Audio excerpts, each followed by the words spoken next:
What is up, YouTube? Pheano here, and today I'm going to be showcasing my Gravy Bones deck that I took to the World Championships. If you're looking for the deck, you can check the description below. I'll have a link to the Fabry for the deck, as well as a link to my Patreon, where you can find the full sideboard guide for the deck. Now, let's go ahead and jump into it. So, this story begins and ends in the same place. Me, frankly, crashing out over how inconsistent Gravy Bones is. Leading up to Worlds, as y'all have seen, I've been playing Gravy basically since he came out, like since Nationals till now. And I've been pretty unhappy with how inconsistent the deck has been since the BNR. So going into Worlds, I was going, I don't really know if I want to play this deck again. It seems kind of a high stakes event to bring a deck that's so inconsistent. And that's when Dalton came from the skies like an angel saying, Pheano, you could bring Prism to this event. Now, if y'all don't know, I actually hate playing new Prism. So I was like, I don't know about that one, Dalton. And then I saw his data, and he was clapping some cheeks on that deck. And he's new to the deck. So I was like, okay, maybe. And then I'm watching him play games against teammates and other people, and he's pooping on everyone. And I'm like, okay, maybe there's something here. So then I spent the next like week or so working on Prism. And I just could not get the deck to a spot that I wanted it to be in. I was having inconsistency issues on the other side of the table, where the inconsistency issues I'm having with Gravy is with my own deck. The inconsistencies I was having with Prism was with my opponent's deck, of them just like drawing poppers at opportune times and just like other random things happening. The last moment of me going, you know what, I'm done playing this deck, was I was actually practicing against Lucas, and I go like 0-5 into him or something. And it's literally, I'm not embellishing. Literally every time he blocks with a 6 power 2 block on 7, and I crack Halo for Triumph, he has a Burn Bear in his hand. I then change the list and put in Celestial Reprimands. And every time I Celestial Reprimand, he has Burn Bear. It's just like everything that could go wrong goes wrong in every game. And I'm just like, I'm done. I'm done. This isn't working. I'm running out of time. I'm not going to figure this out by Worlds, whatever.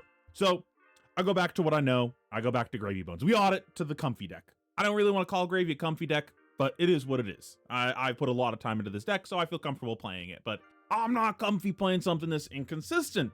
So, kind of running out of time. We got a few days before the event. I feel very good about my LL deck, so I put the rest of my time into Gravy. I decided I just want to make the deck like just a hair more consistent, just a smidge, and make a few tweaks to the list. But overall, I would say this is pretty similar to the last list that I showcased, to the one from I live streamed, and it was this deck got me banned from ProQuests or whatever. Of note, there's a couple changes that I made, so let's jump into them. The first major change is I cut the Restless Bones from the deck and added Seafloor Salvage to the list. I would say these both fill a very similar function in the deck. They're blue 3 blocks. They help with the like engine of your deck, letting you like play the game. They both help you get allies into your graveyard. I decided to go with Seafloor instead of Restless for like 2 major reasons. Number one, when I was looking through the meta, I saw that Seafloor actually has like incidental text into the majority of the metagame. Against Syndra, you can hit a dagger sometimes. I'm not like that happy about doing that, but that can come up. Against Verdance, you can mess up their decomposed targets, and they do put yellows in the grave sometimes. Against KO, they have incidental yellows. Against Cecilio, incidental yellows. Prism, the deck is half yellows. And there's some more examples too. Basically, everything but Syndra just had incidental yellows. I was like, okay, maybe we'll put this in. Now, there's one deck I didn't mention there. Gravy Bones. Like I said, I spent a lot of time on Prism, and putting this in was a bit of a acknowledging an area of my prep for this event that was lacking. I had not put enough time into the mirror prior to Worlds. I felt pretty good about the mirror pre-ban, and I put a little bit of work into it post-ban, but not enough that I felt comfortable bringing the deck to Worlds and playing mirrors against really high-skill players with like a normal Gravy list. Wasn't really a priority of mine. I knew that my local area didn't have that many Gravy Bones, so I was like, this isn't really a priority of mine. So I needed a crutch. I needed to add something to give me a bit of a deck building edge in the matchup. I generally understand how to navigate the matchup, but there's some like little nuances here and there that I'm probably going to miss. So I think a deck building edge is more than warranted for the World Championships. So I added this in, and if it was just for the mirror, I probably wouldn't play this. But as I mentioned, this has incidental text into a lot of matchups, and it was pretty good for me. This actually won me like 2 games. I played one mirror, and this I would not have won that mirror if I did not have this in the deck. I was able to like pseudo fatigue him. I ended up like actually killing him, but I don't think I could have killed him if it weren't for me nuking his graveyard with this. And it also maybe won me a game against Verdance. I don't know if it actually would have made a difference in that game, but it definitely helped. On the first turn of the game, I played this just to like get it out of my hand because I needed to mulligan some cards, and I flipped over a burn bear in his graveyard. Pretty irrelevant target, but later on in the game, he forgot that he had that face down, and he played towards the fact that he had one more 6 damage arcane spell in his deck, and it just didn't exist. And then when he picked up his cards at the end, he was like, ah, damn it, I forgot that was flipped over. I would say this won me 2 games. So I'm pretty happy with the inclusion. If I was playing the Worlds again, I would probably still play it. After Worlds, I don't know if I would do that. Like local meta, I don't know if I would do that. But for that one event, I'm very happy with the card choice. Let's see, next we got some of our other engine pieces. I'm still on the 2 loan sharks and the 1 riches. I just need to be able to play the game, man. I like the deck. I feel like Gravy Bones wins every game that it gets to work. Like when the deck functions, I feel like you win every single game. So I just want to put in as many pieces as I feasibly can that enable the engine of your deck. Honestly, after the fact, I think I might play a 3rd loan shark. Fuck it. I'm crashing out over bricking with this deck. I just want all of the cards that let me play the game, even if I'm sacking a little bit of value here and there. I just need to make sure that my deck works. I had, I think, 3 games during the event where my deck just said, you do not get to win this game. You do not get to play. You can sit there and watch your opponent win. There's no game actions you can take here that are meaningful. We're going to go into that in a bit, though. I'm going to go over what I played against and kind of how my games went towards the end of this video. Now, another card that I was playing before, and I actually had a lot of people question this after the fact, and I think a lot of people assumed that I was going to cut it from the list for some reason, but Anka, not a lot of people play this card. I already talked about this a bit in the previous videos, but I think Anka is incredibly good in the current metagame. It's pretty similar to what I was describing with, not that one.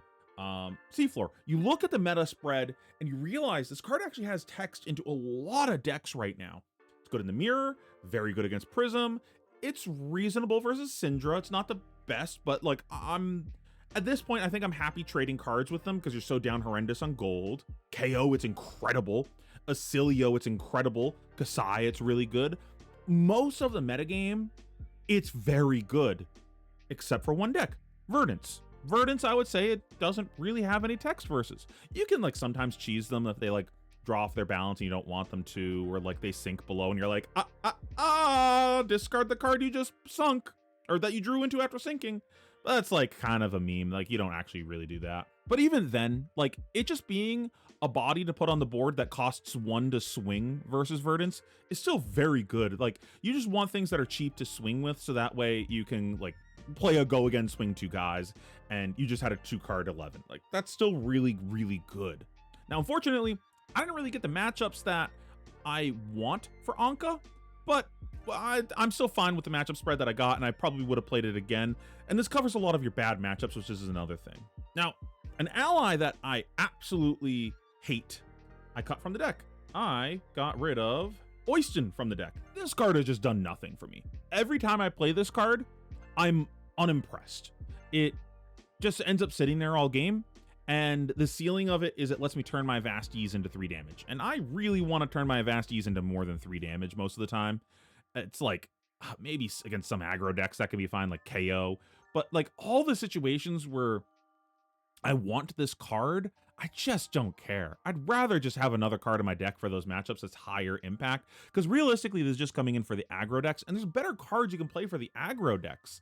That being said, I put in a better card for the aggro decks.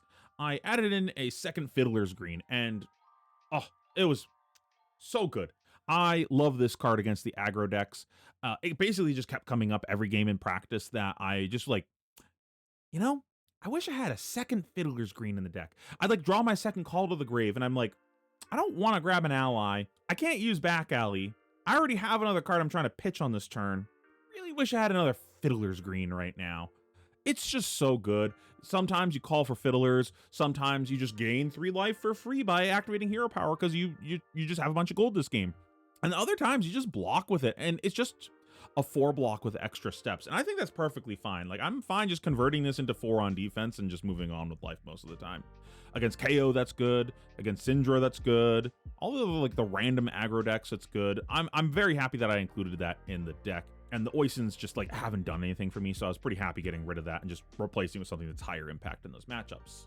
I also added in a Whaler. So for my anti-fatigue package and my anti-fatigue strategy, I've got Sloops, and that's about it. I don't really have cards in the deck that are like specifically for fatigue. I guess the Scoobs also putting back Prismatic Leyline, but I'm not playing this like Giga anti-fatigue package where I just deterministically beat fatigue decks. Part of that was, again, going back to what I said before, let's look at the meta.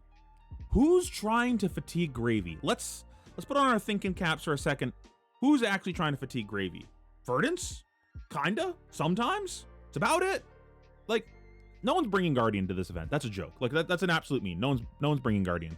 And even then, I think Guardian's the chair. So, like, I'm not interested in putting cards in my deck just for Guardian. Who else?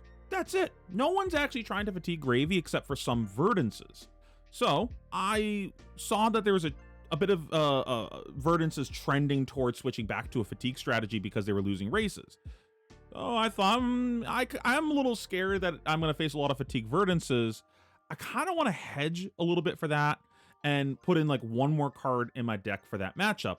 And, you know, I was humming and hawing over it. I was like, maybe it's Remembrance and shuffle back my Conks. Maybe it's a Whaler. Maybe it's like a Diamond Amulet or a Pearl Amulet. I landed on Whaler just as like a, you know, even if they're not trying to fatigue me, this card is reasonable. Because that was the thing. I want it to be a hedge. I want this to be a card that comes in for Verdance specifically and is a reasonable card no matter what strategy they're on. I'll just cast Whaler against normal, like, attacking me Verdance. It's perfectly fine. And the rest of the time, if I don't want it versus regular Verdance, I'll just pitch it. I'm fine pitching yellows in that matchup. It's not a big deal. Now, the reason that my strategy is such where I'm really just playing Sloops as my anti-fatigue package, again, what's trying to fatigue me? It's Verdance. How does Verdance fatigue me? They fatigue me by me not presenting enough damage on turns where they don't have to trade taking damage to resolve life gain.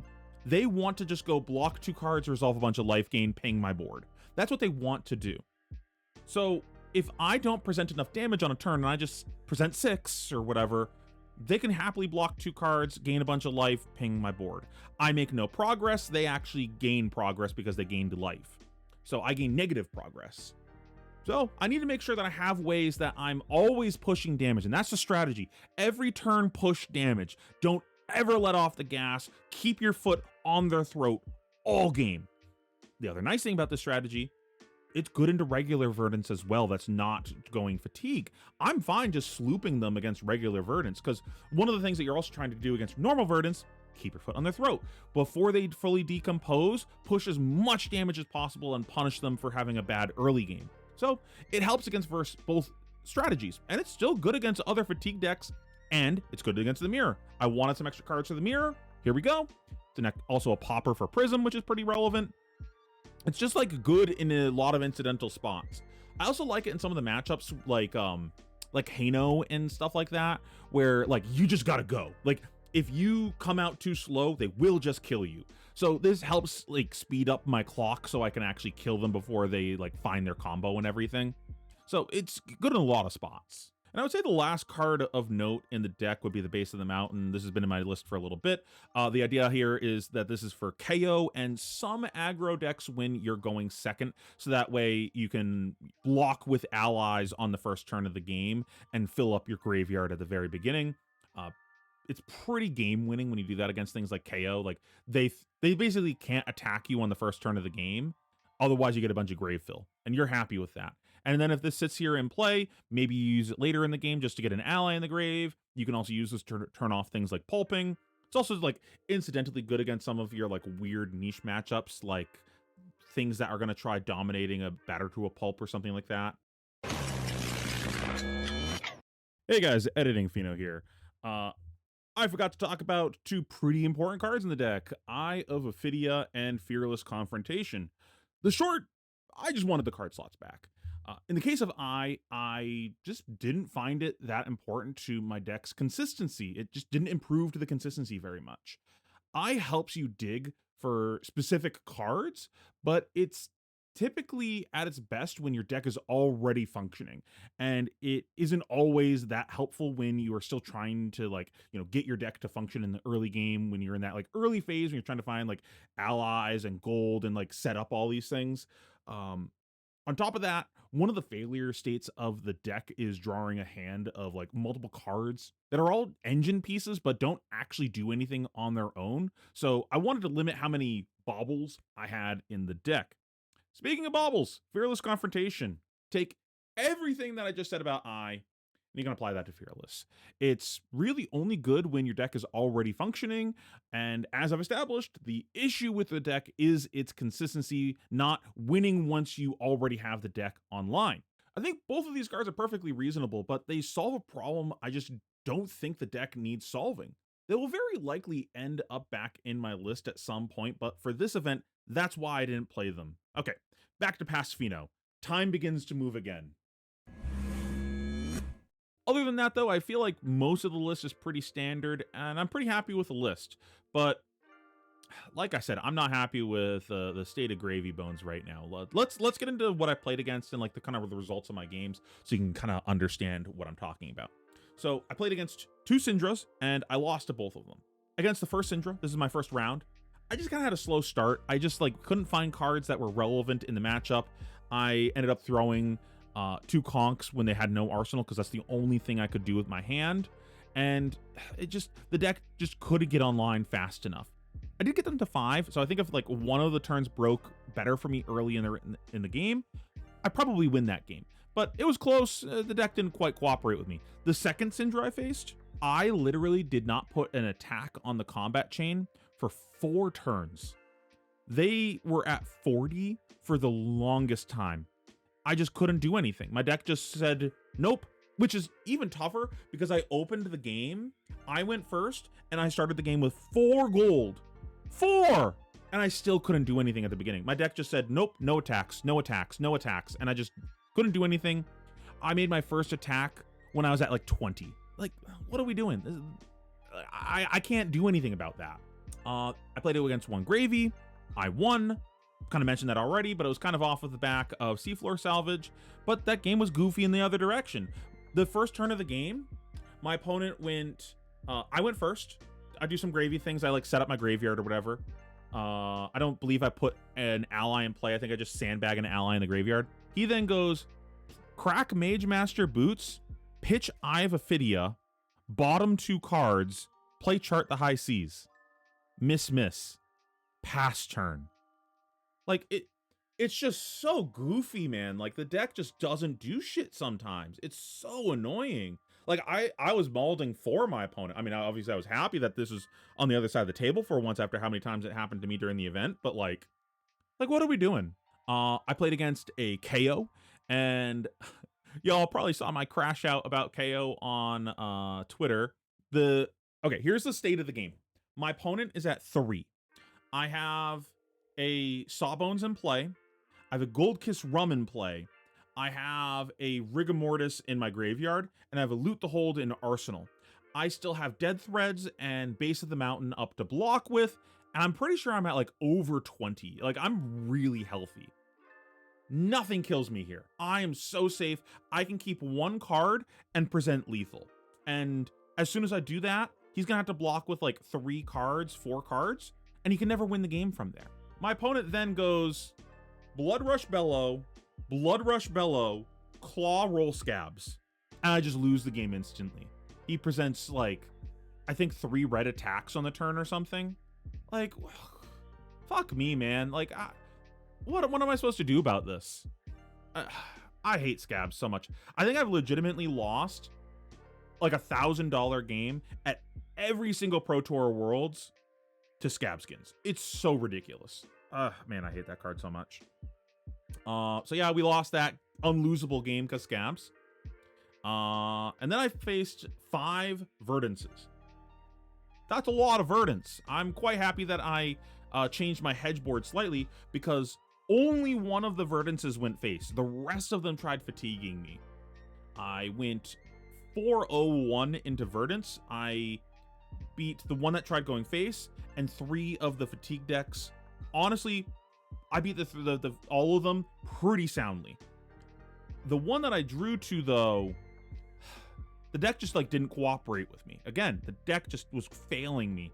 I just didn't do anything for the longest time, and it basically wasted too much time on the clock, where now that I'm starting to do stuff, the clock, like, we're running out of time.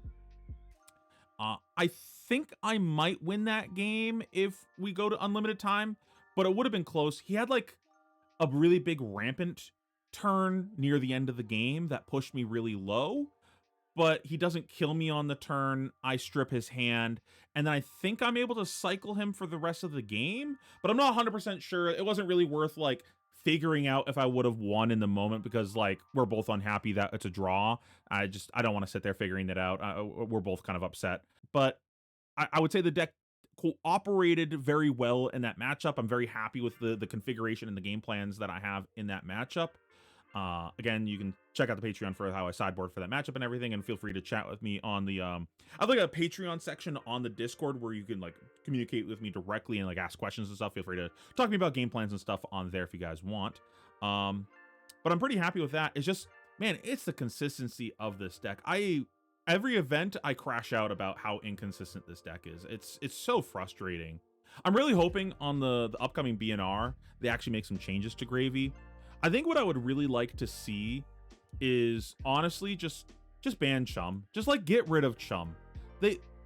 Whenever I'm thinking about BNR stuff, I should probably just make a separate video about this, but like whatever, you're gonna get here. They never want to hit the cards that are worth money. They don't want to hit the cards that sell booster packs, and I understand that. I think that's like a pretty valid argument when you're talking about something like Storm Striders. Like, man, what are you going to spawn $100 in everyone's wallet that owned a Storm Striders? Like, you're going to have a lot of people upset. Honestly, I don't even care. Just get rid of Chum. If getting rid of Chum means I can get back some of my tipples, well, I'll take it. The way that I kind of see the balance of Gravy Bones, and I've talked about this a bit before, but the ceiling of the deck is so ridiculously high. And what they did in the BNR didn't touch that ceiling at all. They just made it inconsistent. So it's just going to feel bad from the other side of the table when the opponent does that. I think I would prefer that you bring down the ceiling and the power level of the deck to be more reasonable, but make the deck actually operate every game. Make the deck consistent. Give me back my tipples. So like my dream BNR, it'd be ban Chum, bring back red and yellow tipple, and if you need to do something else to tweak the deck to lower the power level of it a bit, I would attempt to make Prismatic Leyline worse. I would say get rid of some of the blue attacks, like either Swell or Blue Tipple. I think I would prefer that we just have 9 Tipple back in the deck. But I could understand going, you can have back the other 6 Tipple and we're getting rid of the Blue Tipple. Because with these blue attacks, we just free roll Prismatic Leyline in every single matchup. And that's where a lot of the power ceiling of the deck comes from. So I think either getting rid of Chum or making Prismatic Leyline honestly like really cringe to play would be a good direction to take the deck, where it's going to feel better to play against. And then the Gravy Bones have to actually commit real cards to their sideboard plans for Fatigue. I'm not committing shit to Fatigue, and I'm beating Fatigue decks. Like, I don't think that's where the balance of the deck should be. The counterplay to this should be either you race me or you fatigue me. Well, I have a single card that is an answer to both. You can't race Prismatic and you can't fatigue Prismatic. I don't think that's okay. I think this card is a bit of a problem. I don't think this card needs to be banned though, and I think it's like a little goofy to ban a generic because of one deck. Like, I don't think Prismatic Leyline as a card is a problem. I think Prismatic Leyline and Gravy is a problem. So I would just look to make it so that the Gravy Bones can't free roll this card. Make it a real cost to actually resolve Prismatic Leyline. Make me set up a pit. Like, being able to just put this back with Scoob and just freely do this later is kind of ridiculous.